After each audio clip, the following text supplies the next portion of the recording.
Hey, what's up, guys? It's Josh with Paparazzi Imaging and Films, and this is episode 9 of the Vignette podcast. We have today's guest, Brandon McKelvey. He's in D1, D1 baseball, rides snowcross, his first year in snowcross nationals, and he's also currently riding moto in the summertime, cross training for snow. So yeah, let's get into it. Before you got into motorsports, you're really heavily into baseball. Kind of talk me through that, where you got started, where you're at right now, and are you potentially going to be going pro?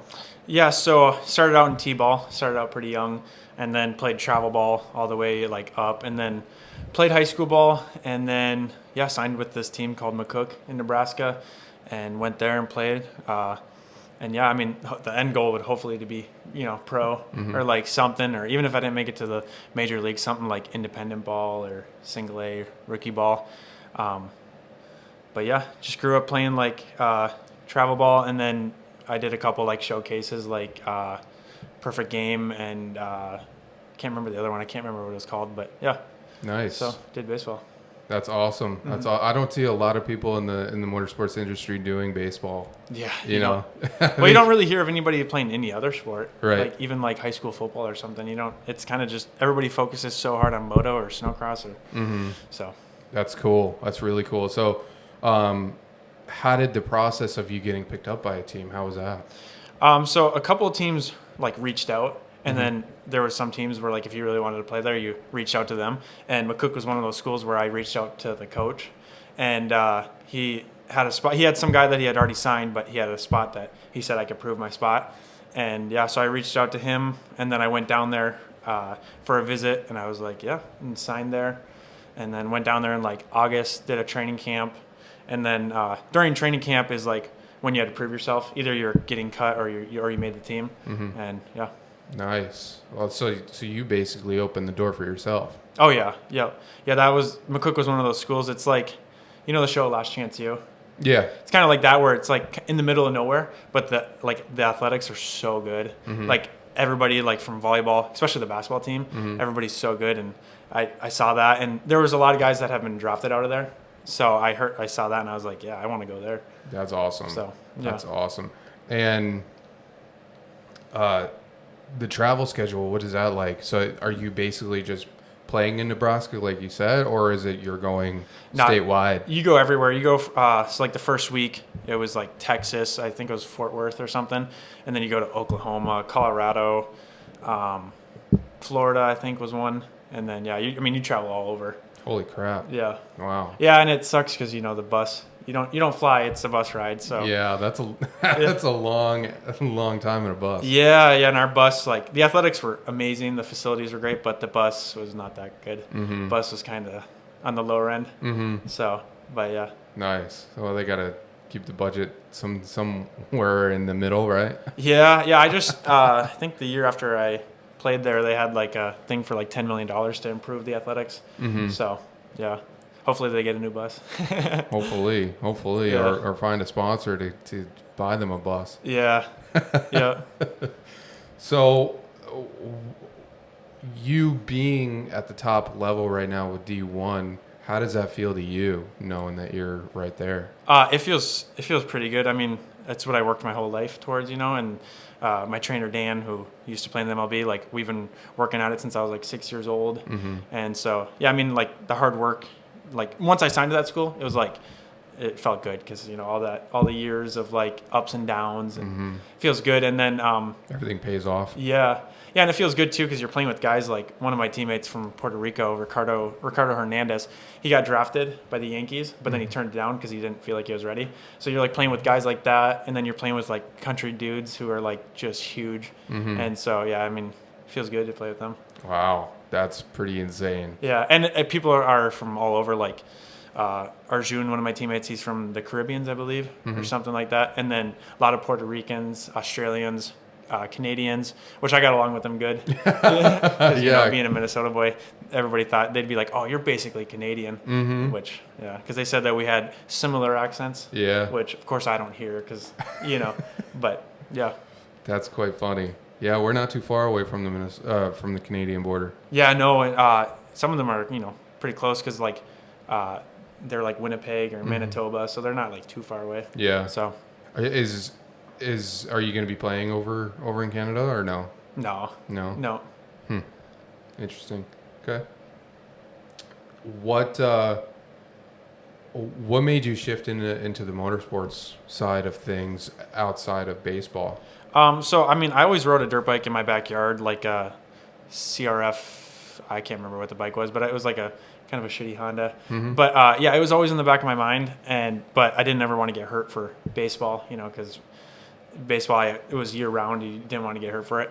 But once I ended up fracturing my L5 after McCook, I had to take a year off, and that kind of made me like I didn't sign to another team, so I was like, why not get into motorsports? I've always wanted to do it. I never got to race. I have basically a whole summer to race or stuff like that, and then I didn't have a team to sign to this upcoming season, so I did snowcross, and yeah, nice. Yeah, which it's been fun because never got to do it. So yeah, it's just all new stuff.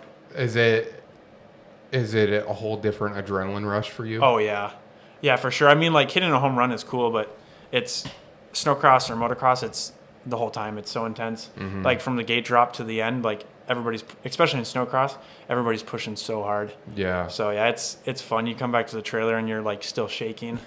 So yeah, it's from fun. it being too cold or just from just... Yeah, maybe the cold too, but I mean, that adrenaline rush, you feel it like the next day too, like the crash. Mm-hmm. So, but maybe it's because I'm new at it, but the next day I always like kind of get shaky a little bit from the rush, but yeah. Awesome. I'm surprised that you didn't get into it sooner, because everybody here in Minnesota either rides trails, does mountain riding, or they race snowcross. One of those three. And yeah, I'm surprised you didn't get into it sooner. Yeah, I mean, I did some trail riding. Like we have a cabin up north in Cross Lake. I've done some trail riding, and then like I said, I rode my dirt bike in my backyard and stuff. But yeah, I never got into it. My dad was always a baseball guy. I mean, he would have let me get into it if I would have like asked him enough, but I didn't ask him too much because it was just baseball. You're right. Yeah. So. Yeah, he probably wanted you to focus on baseball. Yeah, because he saw when I was pretty young, like the I potential. guess the potential, and Dan, my trainer, he was telling my dad like what I could do, and I mean, and Dan's brutally honest. If I was bad, he would tell me, or like he's told me stuff before. Like he's one of those hardcore coaches. Yeah, he's blunt. Trained, he's very blunt. So, and I mean, because he knows the ins and outs, and he's been to like all the levels, high school, D1, Yankees. So he knows the ins and outs. So he's brutally honest. So, and he still tells me I can do it. So I'm still doing it. That's sweet. Yeah, that's sweet. He's not pushing you out of one thing to do the other. Yeah, what is the risk factor for you between all three sports? Yeah, I mean, doing snowcross and motocross, I don't go my full potential just because, I don't want to get hurt for baseball. And then, but again, in baseball, I ended up actually fracturing my L5 from squatting, and it was a stress fracture. So I don't know if it was from squatting or like overhitting or something like that. Because I mean, we hit all day and then lifted, and there's always like PRs, and like my body would be super sore, and yeah. What is the injury rate for baseball? I don't keep up with baseball much. I'll watch it if it's like comes on TV, or if I'm out eating and they Buffalo Wild Wings has it on or whatever. But yeah, what is the injuries like there? The injury is pretty low. I mean, like it's a lot of guys like the pitchers, they'd have to take time off because like some like muscle or like tendon would be sore, or I mean the big one is Tommy John's for pitchers, but like the injury rate's really low. I mean, if you're sliding into a bag or something, maybe you'll have like a tweaked knee, but you sit out for a couple days. Yeah. That's it. I mean, I had one of my teammates, Gabe or whatever, he tore his MCL. Okay. I don't know what that was from. That was like when we first got there. So he started playing towards the end of the year. But yeah. Jeez. That could take you out for a little while too. Yeah. I don't remember what he tore it from, but it was right at the beginning, and then at the end of the season he started like playing. So yeah. Quick recovery then. Yeah. Interesting. Maybe he didn't tear it too bad. Yeah, I don't remember exactly what it was. I wasn't really like close. We didn't really talk that much. Yeah. But yeah. Nice. Yeah, so so you don't ride to your full potential when you're racing snow or riding moto. Is it just because you don't want to get injured? Yeah, I mean, I don't want to get injured for baseball. I mean, I know the risk factors, like it's a motorsport, it's really dangerous, but yeah, I just don't want to get hurt for baseball because like baseball is my number one, but yeah. Nice. And you're at that level where you can pretty much get drafted at any time, right? If you prove yourself. Yeah. Yeah, like you have to ball out to get drafted. But I mean, if I had a breakout season for 1 season or 2 seasons, I mean, it's not far out of reach. Right. So. And you mentioned before the show that you were on like a 4-year something you called it like eligibility. Yeah. Yeah. So because of COVID, because my senior year of high school got taken away, they for some reason like NCAA or whatever gave you an extra year, and then I didn't play enough games my first year. Like you have to play like a certain game mark or whatever, and so if you don't play that certain mark, you get another year. So I have like 4 or 5 years left of eligibility. Wow. So yeah. Wow. So you pretty much can play for a little while then. Yeah, I'm still a freshman. Yeah, that's crazy. So, yeah. So you're ahead of everybody else that wouldn't really qualify. Yeah, so like the new guys coming in, I got an edge because I know the process, and I like I'm a little bit older than them, like because they're coming in at 18 and stuff. But I have an edge, Yeah. But yeah. Yeah, but that younger generation will come in and probably push you really hard. Oh yeah, they're hungry. I mean, I knew when I first came in, I was hungry, and I thought I was the shit. Like I went down there and thought like, oh, I'm gonna be better than all these guys. But then you get down there and you realize you're not the best guy. Right. You're like equal, or people are above you. Yeah. So yeah. There's always gonna be somebody better out there, or somebody that's gonna push you. Yeah. I'm sure your teammates are really, really good too. Oh yeah, they're super good. I mean, again, the one that got drafted by the Yankees but turned it down, he was a tank. I mean, his thighs were so big, and he was just a big dude. He was like 235. But yeah, I mean, he would hit a home run and get mad. He'd like, because he didn't hit it far enough. Wow. Yeah, he'd hit it into like the horse stables because we the rodeo team had horse stables behind our field. He'd hit it past that, and he'd still get mad. Wow. So yeah, he's got high expectations on himself. Oh yeah, he's got really high expectations. But he comes from the Carlos Beltran Academy. Okay.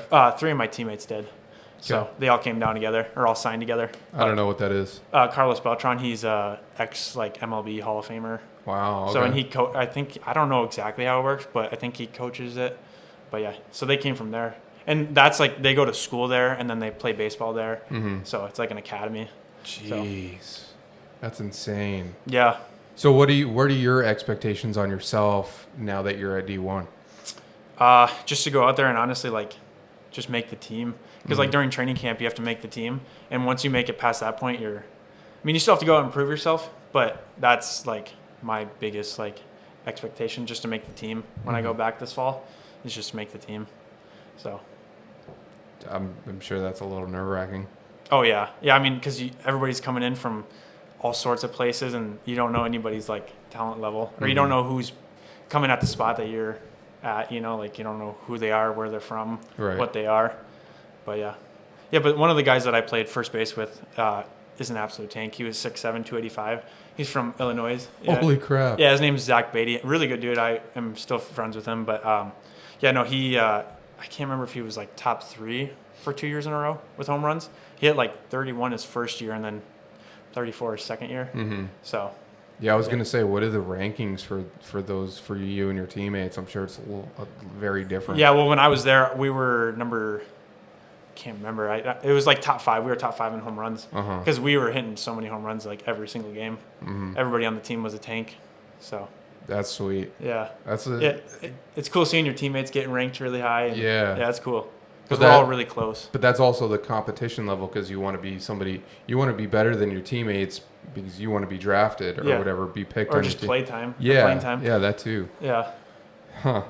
It's similar to the motorsports because you're always competing with everybody else to get on the podium too. Yeah. Oh yeah. Motorsports are really intense because, it's a motorsport. Like everybody's going out there and pushing, but it's still really intense in baseball. It's just doesn't seem as intense because people don't really see the behind the scenes. Yeah. Because everybody, like down there, everybody was always lifting at like 2 a.m. Even after we had all day practice, everybody's always in the cage downtown. Like, you know, I always went down there at like 1 in the morning or 2 in the morning and with a couple of my teammates, and you know, they don't practice. Yeah, people don't see the behind the scenes, but it's intense. Yeah. So I mean, at the beginning of the season, a lot of people were like arguing and stuff like that, or fighting, bickering.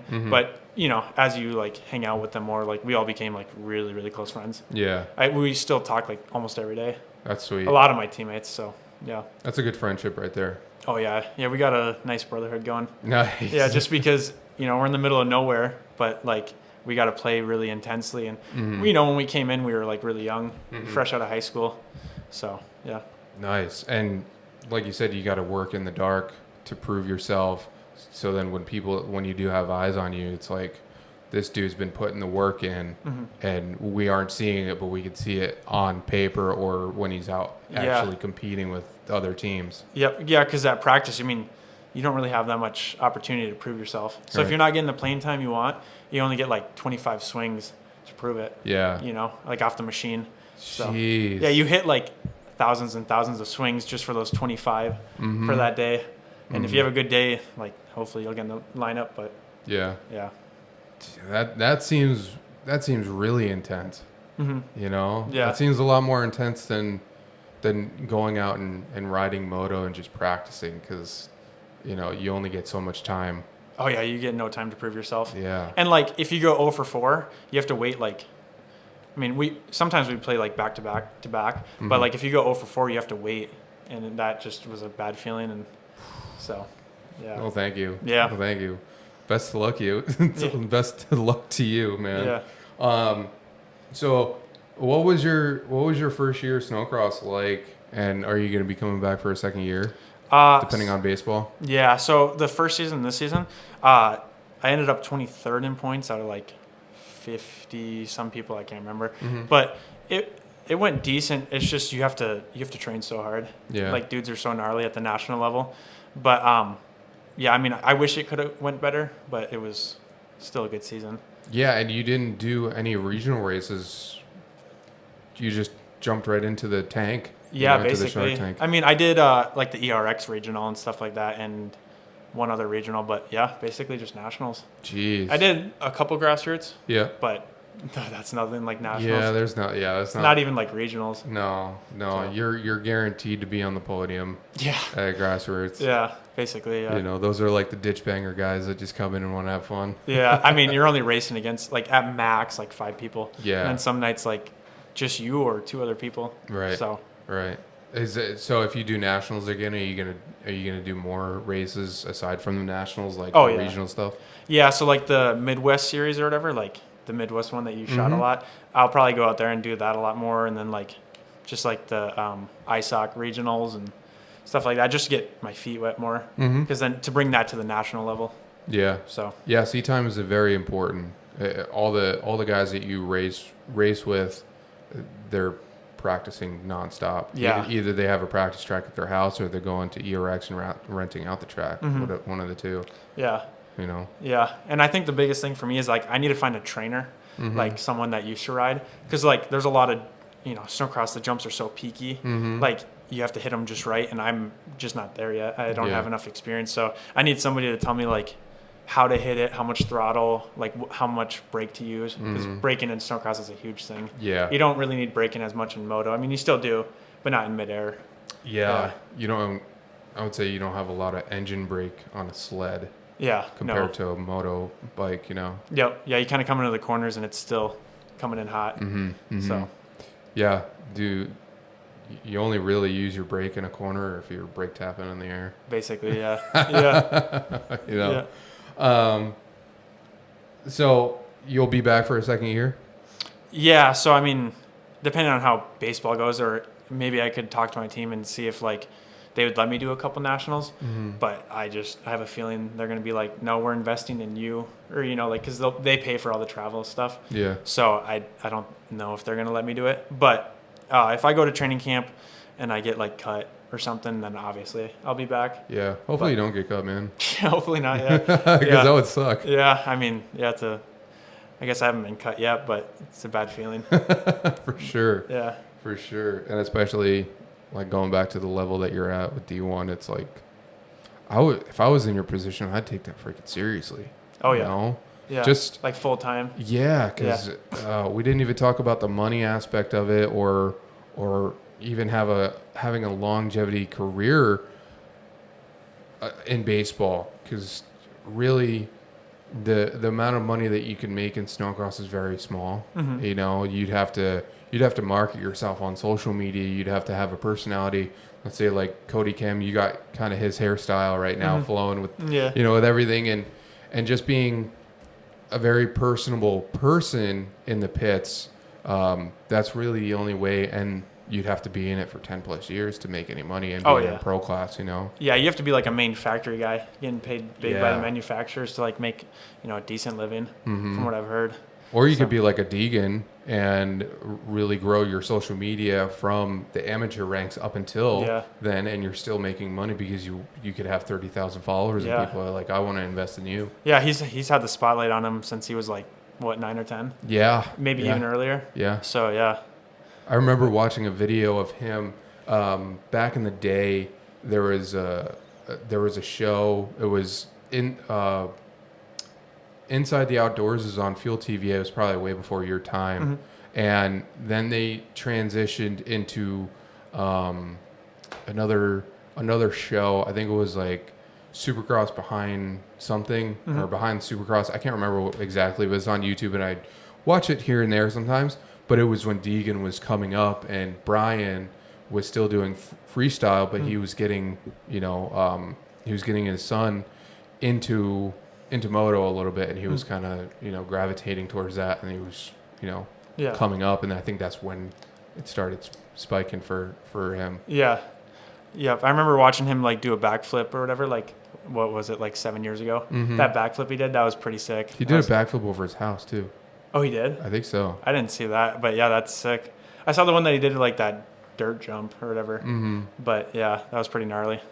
It's insane. Yeah. Those guys are insane.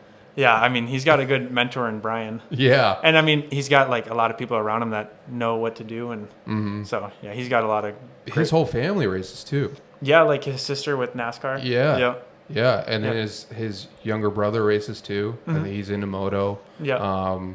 I don't know if Brian still. I'm sure Brian still rides with him, but he doesn't race at all. I think he maybe does freestyle stuff still, but I think he's mostly focused on his kid's career more than anything else. Oh yeah, he's definitely a good father. Yeah. Yeah, sure. I actually met him at one of the races out at ERX for the outdoor races. Like okay. Car races. Yeah, I met him in. At the Champ Off Road. Yep. And it was right before he was doing Supercross prep for. He was telling me that he's got to go to Hayden's like Supercross prep. Yeah. Yeah, because I wanted to pick with him. He's like, oh, I got to hurry. I got to go fly out and go to the Supercross prep. So, but he's a good dad. So for sure, the whole family seems really cool. Yeah. Hayden is gonna be. I think he's gonna be the next champion in Supercross. Oh yeah. Depending on what coast he goes to and what riders he's racing against, I think he's gonna be very close, like he was this season. Yeah.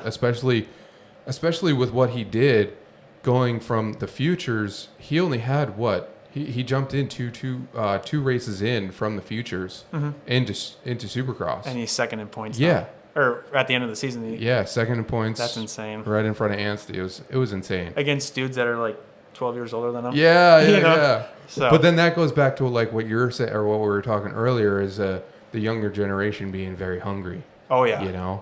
Yeah, he's hungry. Oh yeah, he's very hungry. Well, he's also had a lot of haters, since he was like 9. Yeah. He's got to prove wrong. Everybody does though. Yeah. I got haters. Yeah. Yeah, but he has like a really big like a lot of people. Well, it's probably because he's been growing up with his dad, which his dad has been in the spotlight for so long. Yeah, and his dad used to be kind of controversy. Yeah, so very big. Yeah. But that's part of it. Yeah. What are you going to do?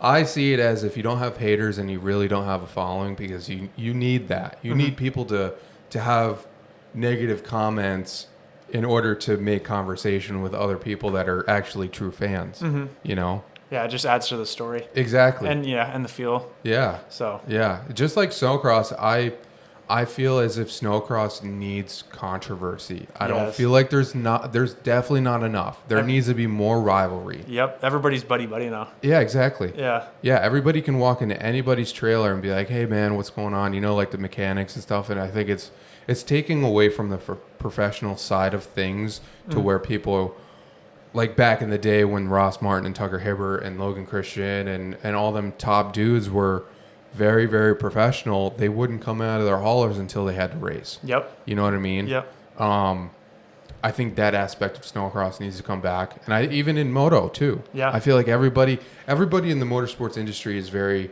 friendly nowadays, and it's taking away from the rivalry aspect of it. Yeah, that we want to see. Yeah, I don't know how you feel about it, but yeah, well, when I went to Nashville Supercross, I got to go to the press conference, and like when the 450 guys came in, Eli Tomac and Chase Sexton, they were just buddy talking, and I was like, aren't you guys supposed to not like each other? You know, they're battling for the championship, but yeah, I mean, like, it's cool to see that they're like buddy in a way, but it's also, I mean, we want to see that rivalry. But yeah, and then even like Joe Shimoda and Jordan Smith were chatting, and it's like, you just want to see that rivalry. You don't want to see them talking to each other. Like the James Stewart, Chad Reed era? Yeah. Yeah, I mean, unless they're teammates, obviously. Yeah. But, yeah. Which I guess it was kind of fun to see Jordan Smith and Hayden Deegan this year get into it. That was like the only like controversial thing this year that really happened. So yeah, the last thing that I remember of anything being talked about was Justin Barcia and Eli Tomac a couple years ago getting together. Oh yeah, I remember that. You know, and then they were kind of just yelling at each other after the moto because Justin Barcia was being super aggressive. Yeah, but that's him, you know. Oh yeah, that's like, Bam Bam. Yeah, that's his nickname. yeah, for good reason. I mean, he even took out Sexton a couple times this year in AC for like no reason. Yeah. Which for sure. So do you use moto to train for snowcross? Yeah, I definitely say so. I mean, moto, like the dirt bikes are lighter and stuff like that, and you can throw them around harder. And like the moto formats are kind of the same, like snowcross, motocross. And yeah, I definitely say I use it to cross train, like more for like fitness wise. But yeah, and then like so I might go to club this summer and just train and see like how that goes. Or but yeah, I know a lot of snowcross guys go to Club MX. Yeah, Cole Coutu. Yeah. I don't know who else goes down there. Well, Cody Cam for sure, I think. Cody Cam, yeah, for sure. I forgot about him. Yeah. But yeah, no, I mean, I know some guys go down there. Yeah. It helps. For sure. So. And I don't even know if Cody Cam does like nationals or anything like that for bikes. Yeah, I don't know. I don't think he does. But yeah. Interesting. Maybe I'll have to have him on the podcast. Oh yeah, that'd be a sick one. That would be sweet. Yeah. So what do you enjoy more, baseball or snowcross? And do you enjoy one more over the other? Yeah, so that's a tricky question because I enjoy baseball just because I'm already like better at it, you know. But snowcross is like, it's awesome, like with the adrenaline rush and like there's always something going on. It's literally nonstop. Baseball, like you either get a hit or you strike out and then you go back to the dugout and then you got to go play your field and then maybe it's a long inning, you know.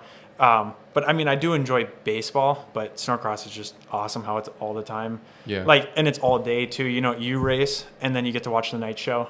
Like it's all day. So. Yeah, I definitely agree. Yeah. I think snowcross is definitely pretty up there on my list of what I like to watch more, you know, or be involved in more. I had a conversation the other day with a buddy of mine, and I don't really enjoy, like, I shouldn't say I don't enjoy the warm weather because it's nice, but I enjoy the cold a lot more. Yeah. For some odd reason. Yeah, I love winter. Yeah. You know, being a Minnesotan, but yeah. Yeah. For sure. And also your brother your brother doesn't race, but his son races, your nephew, right? Yep. Yeah, my nephew, he's a ripper. Yeah. So they're involved with you as well. So how is it kind of having your family really involved in your snowcross career? and moto career. I don't know if your nephew races moto or not. Yeah, no, he doesn't race moto, but it's definitely nice having, the whole family at the trailer. Like, so my brother, he didn't race this year, but he raced like regionals and won national last year or something. But yeah, it's definitely nice having everybody at the trailer. Like, and my brother's really wicked. He's good at like the sleds and like tuning them up, and same with my mechanic Jamie, like a family friend.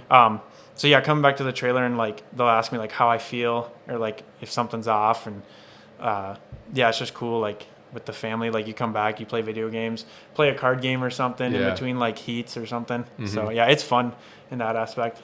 That's awesome. That's awesome just to, because snowcross is a family effort. It's like you can do it by yourself, but I feel like you kind of need that support system. One, sleds are heavier and they could break at any time, and you're always going to need somebody to work on them, and just having that support system, like I said, is really important. Yeah. Yeah, it definitely helps. I mean, like if I had to do it all on my own, I don't think I could do it. I mean, there's no way I could. And then they help with like the driving aspect. Like we'll take turns. So, because, some of them are pretty far away. Yeah, traveling is very, very hard, especially during the wintertime because, you're riding or you're driving through the snow. You can hit a patch of black ice by anywhere and really get off the road. It's pretty scary.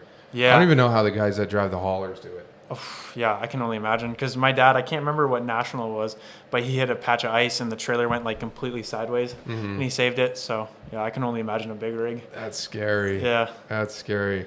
One of the teams that I worked for back in 2020 or 2020, I would drive with the semi driver. We were kind of good friends, and just getting that experience of being in a semi driving in the snow is like wicked because you got to be like 20 miles slower than anybody else on the road. Yeah. And you have to take your time, and even if you leave a day before everybody, it's like that right there makes it a lot more better because you don't have to rush. You're going to get there a lot safer. You can drive a lot slower and stuff like that. So it's pretty intense. Yeah, it's one of those things that you don't know until you're in it. Yeah. It's pretty wild. It's pretty wild. And you mentioned before the show that your dad might start a team. Yeah, so like with All Finish like closing down and like there's not too many like teams. My dad, he was thinking about starting up a team. Because he could definitely do that. And yeah, I mean, I don't know if he'll do it for sure, but it's definitely in like the realm of possibilities. So, wow, that's gonna be huge if he does. Yeah, I mean, it'd be fun getting a rig and having a team, getting pro riders. Would he buy a semi? Yeah, I would think he'd buy one. So that's a huge step. Yeah, or maybe like a smaller like hauler or something, But yeah, I think it'd be fun to have like like team members too, and for sure. Because you always hear the riders or like them like they'll talk about like how it's cool to have a team and like they're all close, and so it'd just be cool to like expand on it, not just family, having other people in the team. So for sure having that kind of different outlook to somebody that's really, really dedicated to snowcross. Would he stick with Polaris because that's what you ride now? Yeah, so I think he would stick. He's a big Polaris guy. I mean, he's like rode trails and stuff like that. And like their sponsorship program is awesome. Like Ben and Dave, they're like wizards, So yeah, I think we'll stick with Polaris. That's awesome. And how is it working with Polaris as a privateer yourself? Do you get a lot of support, like parts wise and sponsorship wise? Yeah, so like the sleds, like it's like 50% off, which helps a lot. And then anytime you're at a national and something breaks or the sled's like bogging out, which I had that a couple times, they're just like wizards. They have all the parts. They have all the data. They'll put stuff on your sled to like see like, the data to see if it's running right. And they definitely help. They've definitely bailed us out a couple times this year. That's awesome. So, yeah. And there's a lot of Polaris teams too. You got Henches, you got, who else is there that's Polaris? I don't even know. Now I'm drawing a blank. Katu's team. Yeah, Katu. Yeah. But yeah, it's pretty wicked that, I see more people getting involved in snowcross now than I have before.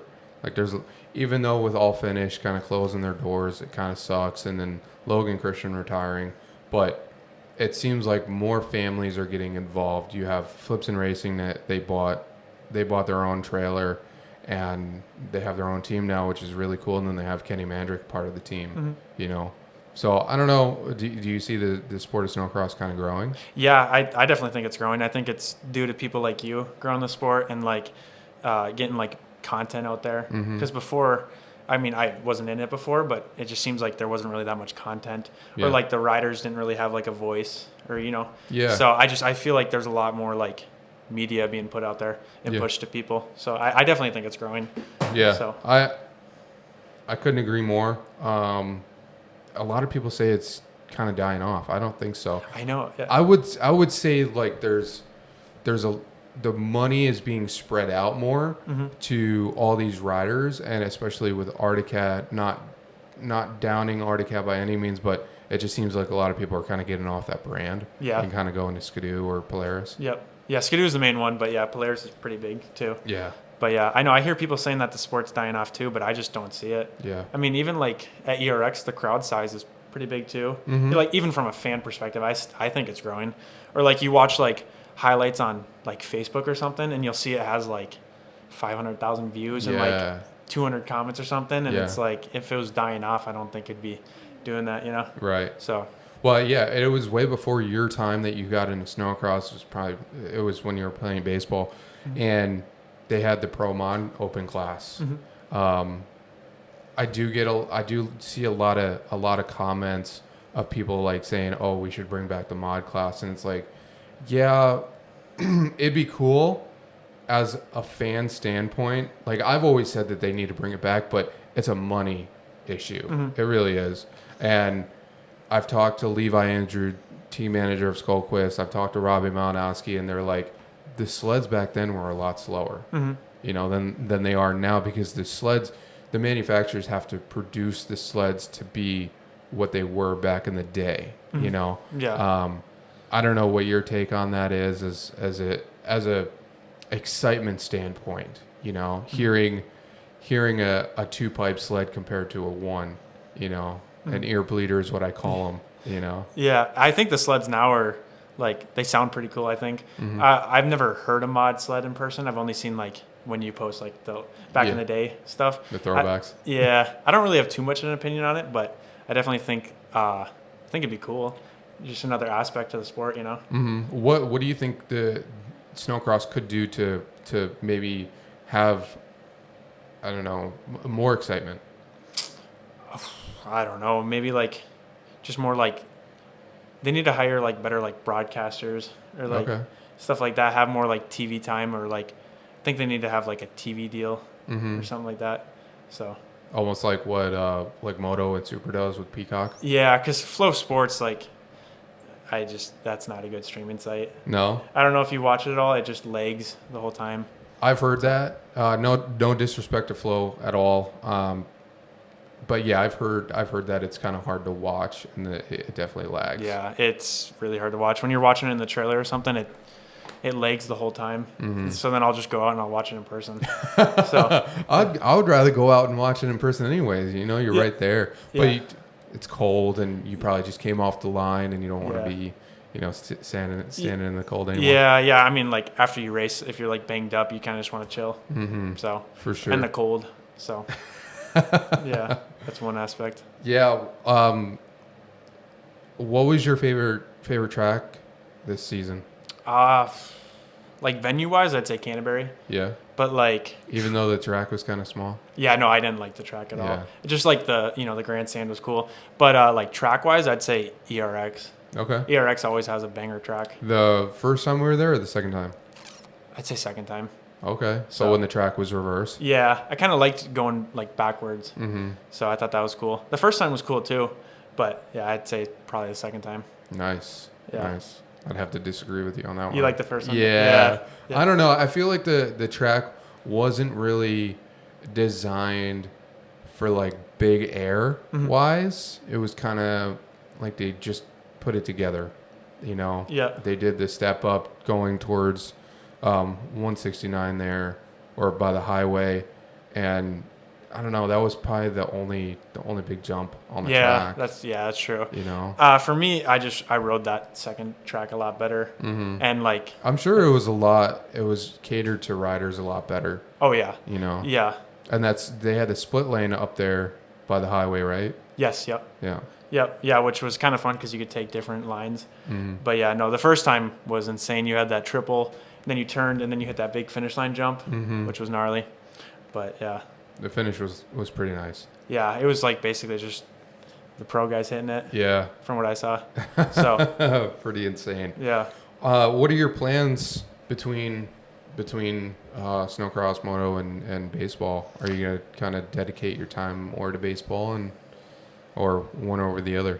Yeah, so right now I'm kind of just doing, well, not snowcross right now. Yeah. But yeah, so right now I'm just doing baseball and motocross. I'm just training for both. Like BCMX, when they have a Wednesday night practice, I'll go there. Or if they have like a practice before a race day, I'll go there. But baseball-wise, I'm just training every day, hitting grounders, like getting grounders hit to me and taking swings. And yeah, I'm kind of just doing everything right now until, I go to that training camp. So, When does that kick off? typically like August. Like Oh, wow. middle of August. Jeez. So, yeah. That's gonna be rough on the schedule for snow. Yeah, it is. If If you do it. if I do it. So. What is the starting point for baseball? You just said August, but when does it really end? Like May. Okay. So their season kind of just got over. Wow. So yeah, at least for my team, they just got they went to like the conference game and got eliminated. And then do you what was it, Nebraska? Do you live there full time during the training? Yeah. You live there for like 9 months. You go there in August, and then you leave at May. So you're there for like 8-9 months. Jeez. So, yeah. Jeez. And That almost sounds like the guys that go down a club. Yeah. Yeah, they're there for a while. But yeah, I mean, you get to go home every so often, like Christmas break or stuff like that. But yeah, you're basically there the whole time. Right. So. Right. Nice. Well, is there anything else you want to kind of touch on? No. No? That's it? Yeah. All right. Well, we'll wrap up here and call it a podcast. And, so this was episode 9, Vignette Podcast. Our guest today was Brandon McKelvey. If you guys like this podcast, hit that like button, hit that follow button, hit that subscribe button if you're on YouTube. And we'll see you on the next podcast. Thank you, Brandon, for being on the show. Yeah, thanks for having me. Absolutely.